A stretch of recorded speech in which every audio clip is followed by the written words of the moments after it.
Xitoy qanchalik kuchaymasin, Markaziy Osiyoga nisbatan agressiv harbiy siyosatni yuritayotgani yo'q yoki agressiv siyosatni yuritayotgani yo'q.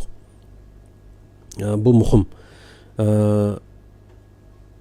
Xitoy konkret bir real urush vaziyati vujudga kelmaguncha bunaqa agressiv siyosat yuritadi deb ham bo'lmaydi. Lekin Xitoyda Uyg'urlarga bo'layotgan munosabat og'irlashib boryapti kundan kunga.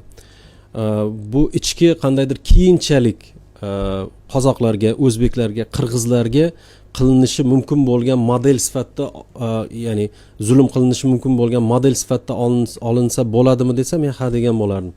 Haratujga yaqinda bir kitob tarjima qilindi. Men mas'ul muharrir bo'ldim. O'sha Tunda hibsni kutib degan kitob tarjima qilindi. Xuddi nimaga o'xshagan? Falastinga o'xshagan. Shu nuqtai nazardan oladigan bo'lsak, Xitoydan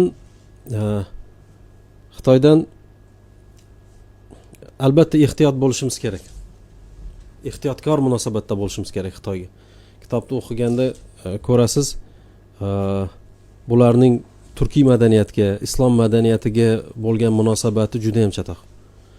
Ya'ni shu nuqtai nazardan oladigan bo'lsak, Xitoyga juda ham bir bag'rimizni ochib yoradigan davlat emas. Juda ham ehtiyotkor munosabatda bo'lishimiz kerak Xitoy bilan.